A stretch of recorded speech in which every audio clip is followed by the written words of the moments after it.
I noticed that one of my subscribers is having some problems reassembling the trigger group in his Airforce gun.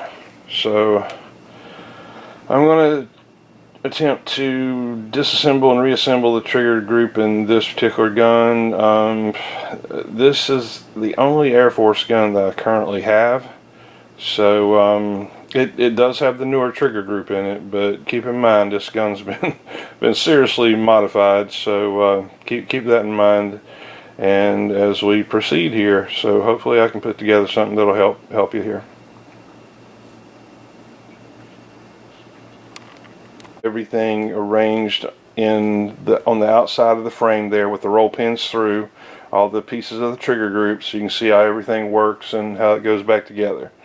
Alright, first from the back forward, you got the trigger, of course, followed by the sear, followed by the striker release. Now you notice up here in the top of the striker release, you'll see that little notch there.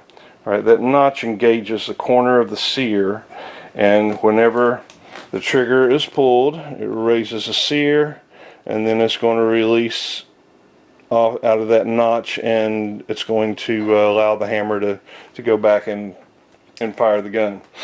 Now, whenever you go to recock your gun, if you notice here in the breech slide, you've got a notch right here. Okay, now that notch, whenever it's moving forward inside the frame, whenever it comes to the portion to where the striker release is, that notch allows the striker release to rise up and reset the trigger. Now sometimes the trigger doesn't want to reset, it doesn't want to cock, the gun didn't want to cock, so that's what I was talking about earlier. Sometimes you have to elongate that spring a little bit, or that's been my experience at least. Now we're going to reassemble the trigger, and keep in mind on this new trigger group there is this guy, which is the safety slide for the toggle safety that moves forward and backward. And back here in the back end, you'll see those little notches right there, those little scoops, those little scallops. Those are where the back end rides across the ball bearing that we saw in there earlier. Alright, moving forward, it just gives it a positive click. Moving forward and backward across the ball bearing. Now, speaking of the ball bearing, get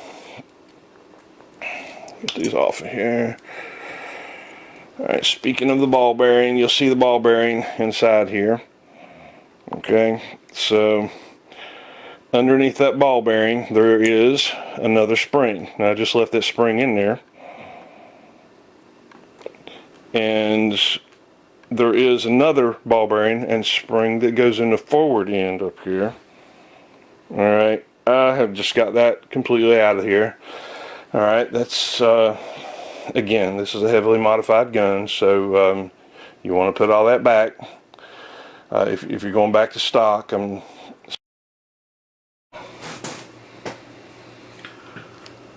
Alright, we're getting ready to reassemble the trigger group here. Before we get started, I want to mention that this particular gun has been modified to just be a manual safety, which means that the little toggle, there's normally a little toggle that slides, this little roll pin runs through, that resets the trigger. That is not present in this gun, so keep that in mind. See, first of all, we're going to take the trigger and just kind of lay it in here, orient it with the hole approximately, you know, where the roll pin goes through. And next you want to take the little ball bearing. It's going to ride on top of that spring that we left in there. Okay, alright, and next we're going to take the toggle slide, and notice the little scallops here. That's the detent for the ball bearing. Alright, so you want to lay those little detents right on top of the ball bearing. Doesn't matter which one, there's two, but doesn't matter which one, just kind of lay it on top there. And we want to try to line that hole up so we can put the roll pin through.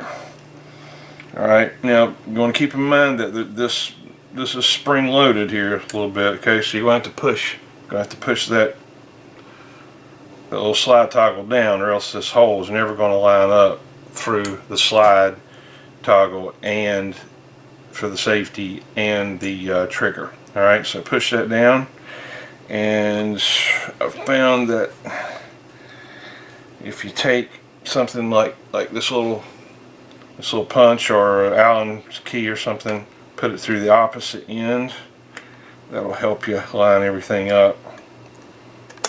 Alright, and then you can take your roll pin, and notice on the roll pin there's going to be a distortion on one end, little bites in it that bites into the frame of the gun. So make sure you put the smooth end in first and not that distorted end. Alright, so push it in there. Alright. Okay, I think we got that. Alright, see it's sliding across the detent there on the ball bearing. Now, we're not going to put this roll pin, we're not going to tap that all the way in yet on that one or any of the rest of them either, until we make sure everything's working correctly. So now we're going to next put the sear in.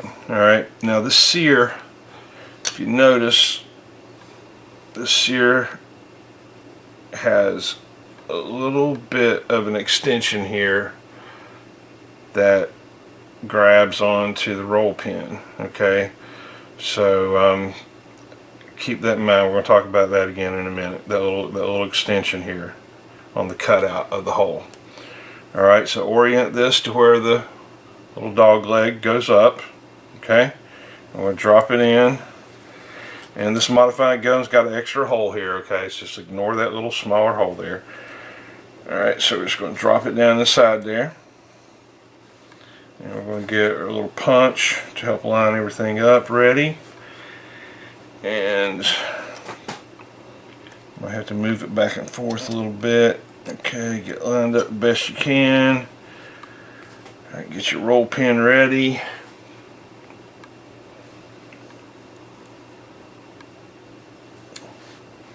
Okay, that little overlap on that hole there, that allows you to grab.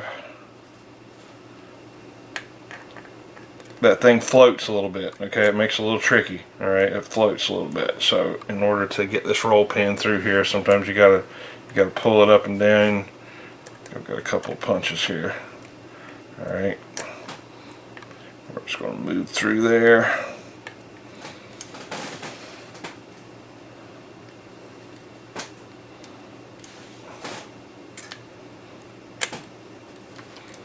Just gently tap it. There we go. Alright, keep in mind this particular pin on this gun mounts the chassis, so that's the reason why it's longer. Yours is going to be a normal roll pin, just like this other one over here.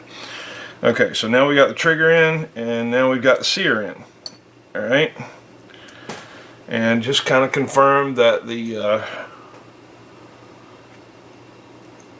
that trigger is underneath the little dog leg there. That's going to raise that up and down. You don't want to get the trigger dog leg on top of the dog leg instead of under it on the sear. Alright, so hopefully you can see that. Hard to orient this stuff. Okay, alright, now next, striker release. Okay, alright, here the striker release, the hole for the roll pins also got a little cutout in it here, you can see. Alright, so, and it floats too.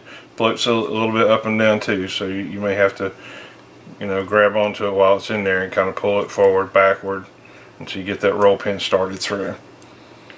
Alright, so just kind of lay it in there best you can. Look through until the holes line up somewhat.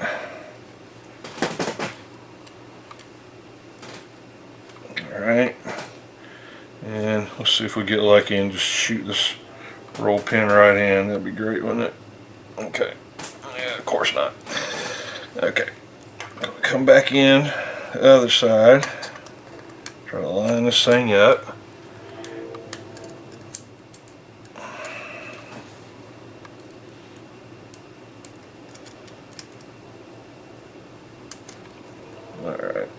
go. Okay, all right.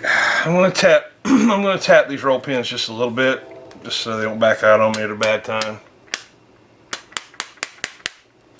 All right, there we go. Now, springs go in next. Now remember, you've got two longer springs and the shorter one.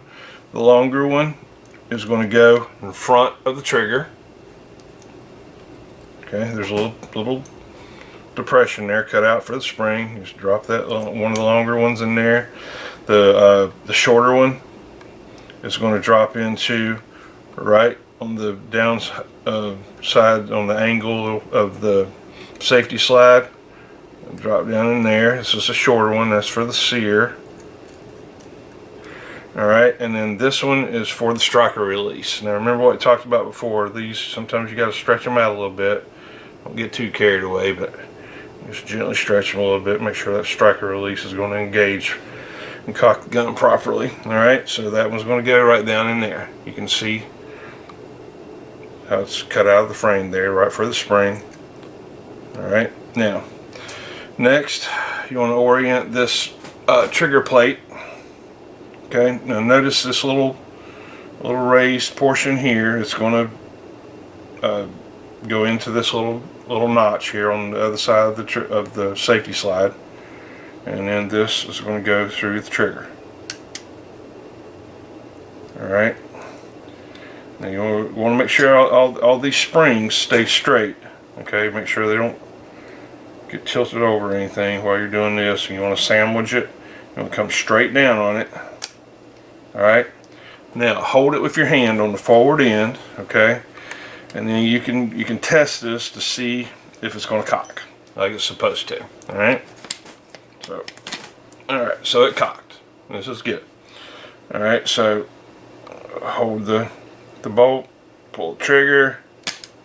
Alright, now next, and this is a little tricky. I don't know if you're going to have the patience for this. I'm just going to show you how this goes. You got your plate that goes on to the safety slide. Alright, you line it up there, of course. You get these little tiny aggravating screws and you get them in there.